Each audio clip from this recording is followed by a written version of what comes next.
You and your kids drinking energy drinks? Stop, please stop. Hopefully you'll send your kids this video and they will. Energy drinks, I know, the top 9 food dyes have been banned. But you know when that's going to go into place? A year or more. In most of the energy drinks, you have many different food dyes. I actually chose these because they said no dyes. I was interested in that, so I like that. But the fact is they're loaded also with artificial sweeteners, most energy drinks, or a lot of sugar if they don't have artificial sweeteners, and a lot of caffeine, a lot of dyes, a lot of chemicals, a lot of fake vitamins. These things are literally the toxic soup that we do not need in our day, because here's why. They raise up your glucose levels typically, or at least your adrenaline, your cortisol, utilizing stimulants to do that. Where does that leave us in 2 hours? Typically flat again. Oh, and then we drink another one because a lot of the artificial stuff they're putting in there are excitotoxins for our brains, and it makes us very addictive. Do you know artificial sugars and sweeteners are more addictive than sugar? But when you put 55 grams of sugar and 200 milligrams of caffeine in a product with a lot of artificial stimulants that stimulate our brain, I'm telling you, we have an addiction problem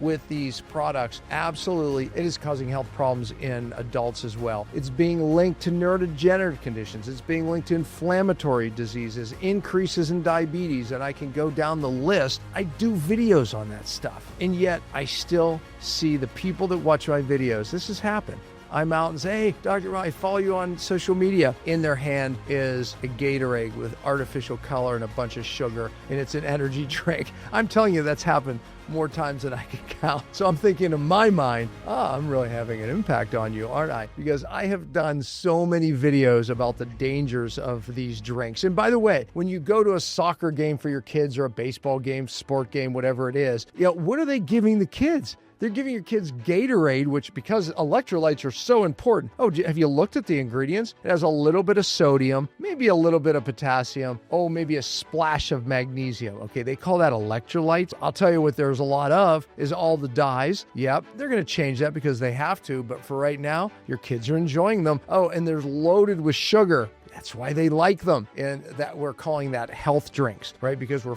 giving kids electrolytes and the vitamins and the recovery drinks. I mean, all these drinks, my gosh. I mean, how many more? But the point is these companies are making them addictive. And there's better ones. I mean, there's no doubt there's some that are better than others, but the majority of these things are junk. And if we don't get us and our children off of them, then we are continually going to see rises in all of the conditions that I see. And believe me, it's creating addictions and more sugar addictions, more caffeine addictions, more stimulant addictions. The better question I want you to ask is why? Why do you need them? Why can't you get through a day without them? I mean, if you have pain in your toe and because there's a rock in your toe, if you just keep taking aspirin and painkillers, does that even make sense to you? I know, of course it doesn't, but that's what we're doing. Stimulant after stimulant. Maybe you're someone out there just drinking coffee all day. I have a problem with that too. I don't have a problem with 1 cup of coffee in the morning, but if you need stimulants, whether it be coffee or energy drinks to get through a day, ask the question, is there a rock in my shoe? Maybe I take my shoe off and dump the rock out, meaning what is causing the problem? I would argue you better look at your life from a toxicity standpoint. How many toxins are you getting from your food, your water? Are you drinking city water where you're getting bad hormones and you're getting all types of chemicals that you don't even know just because you can't see it? You think it's safe? Are you doing that? Are you eating non-organic food where you're getting tons of pesticides? The bottom line is this. Do you have silver fillings in your mouth? 50% mercury going into your brain. Maybe that's it. Are you living in a moldy home? You get the point. Here's the analogy. Every one of us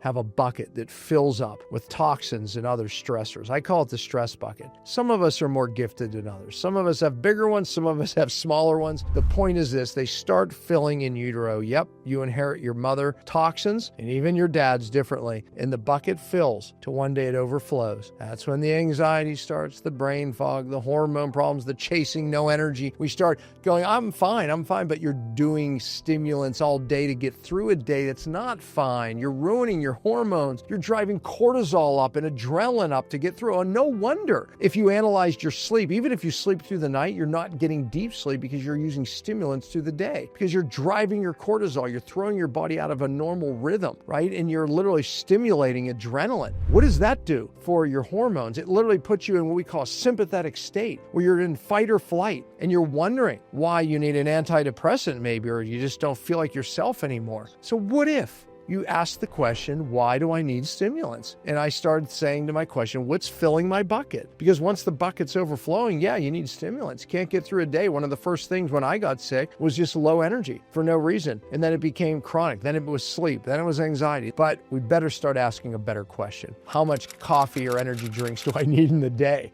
You need to get rid of those and then start doing things differently. Clean up your life. I don't want to come across like I've got it all figured out. I would never make the statement. But what I'm saying is when you go to other countries and you look at their lasting energy, it's a big difference. Why? Because they have less toxicity in their life. We can make a choice right now to start not putting all of those toxins in our stress bucket, lower the level, and sleep better, have less pain, have more natural energy. I know people are saying, well, hey, have you heard of, and then they name the supplement for energy. Have you heard of NAD? What about methylene blue? Have you heard about red lights? I don't have a problem with those things, but why do you need them? Meaning you should have lasting energy. I'm telling you, the lower you get your toxic load, the more you have cellular energy. Toxins make their way in our cells. That's where you make energy. And it's very fragile to toxins. And when your cells get toxic, your mitochondria it malfunctions, and we don't make energy in the energy factory. And we feel it in the form of brain fog, anxiety, sleep problems, aches and pains, all of it. But what if we got rid of the very cause of why most people don't have energy? I'm making a suggestion. Think differently. If you can change your premise and your habit, you'll actually change the life. Get to the cause. God designed your body to heal.